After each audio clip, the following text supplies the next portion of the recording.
notice her at first, not because she wasn't interesting, because nothing about her demanded attention. And that felt unfamiliar. We worked in the same building for months, different floors, different schedules, the kind of proximity that doesn't create stories. Until one day, it did. The elevator stopped between floors, lights still on, silence immediate, no music, no signal, just two people suddenly aware of each other. She sighed, not dramatically, just tired. Well, she said, looking at the floor numbers, at least it's not on a Monday.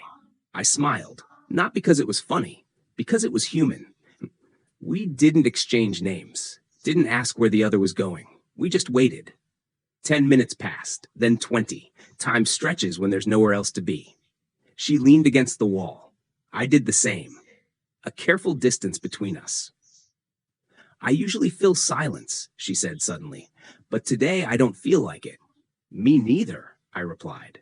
And that was the first honest thing I'd said to a stranger in a long time. When the elevator finally moved, neither of us looked relieved. That surprised me. The doors opened. People rushed in. The moment ended. I expected that to be it, a detail, a non-story. But the next week, I saw her again. Same elevator, different day. She looked at me like she was checking something, then nodded. Still okay with silence? She asked. That question stayed with me longer than it should have.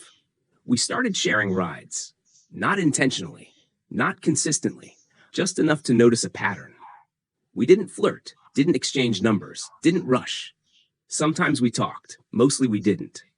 I realized something unsettling. I wasn't performing, not explaining myself, not editing my reactions. Around her, I didn't feel impressive or boring, just neutral. One evening, after a long day, I said something without thinking. I don't usually let things take this long, I said. She glanced at me. At work? In life, I answered. She smiled gently. Maybe that's why this feels safe. She's safe. That word landed differently than I expected. I went home that night, quieter than usual. Not lonely, not hopeful, just aware. For the first time in a while, something in my life wasn't asking for definition, and I didn't feel the need to give it one. I didn't know then that slowing down beside someone can be more dangerous than falling fast. Because when nothing rushes you forward, you're forced to notice what you've been avoiding. And that realization it just happened, already the way habits do. One evening, the elevator was empty except for us, again. Do you ever feel like you're rushing? She asked, even when nothing is happening? I didn't answer right away. Not because I didn't know, because I did. All the time, I said.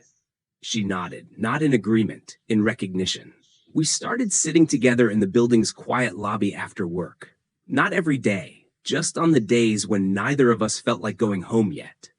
We talked about small things, work, weather, books we never finished. Then one night, she said something that shifted the tone. I don't really like being seen, she admitted. I looked at her. That surprised me. You seem comfortable, I said. I seem controlled, she corrected. That distinction hit close. I realized something then. I wasn't drawn to her.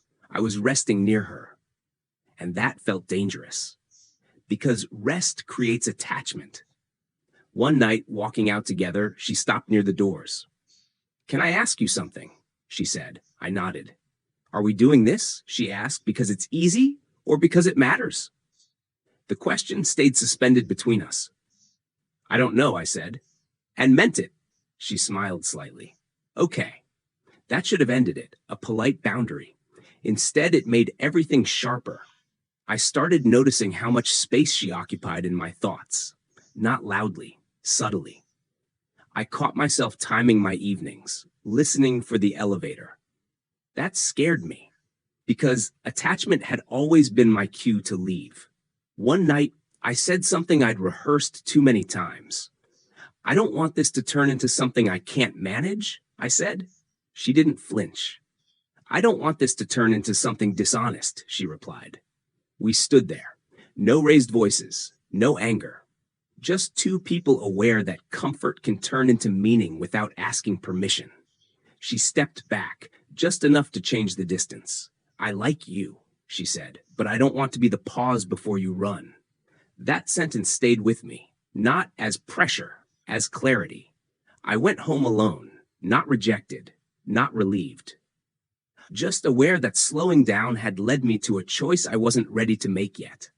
And that avoiding definition was starting 3 days, not because we were avoiding each other, because life resumed its usual pace, meetings, deadlines, noise. On the fourth day, the elevator stopped again. Same place, same pause. She looked at me, not expectant, not guarded, just open.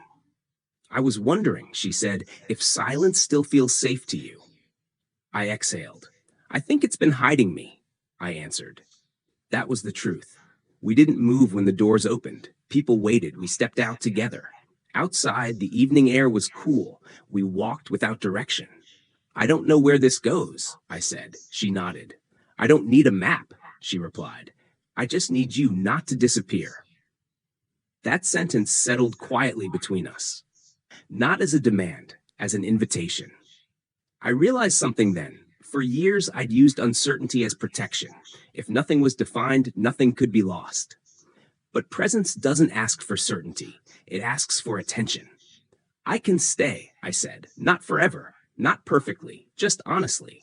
She smiled, not relieved, not triumphant, just appreciative. We didn't change anything immediately. No labels, no declarations. We kept the elevator rides, the lobby talks, the walks without destination. But something inside me shifted. I stopped monitoring the future, stopped rehearsing exits.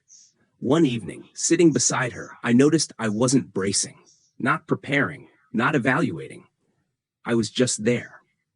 And that was enough. Later, when we said goodbye, she said something simple. Thank you for staying present.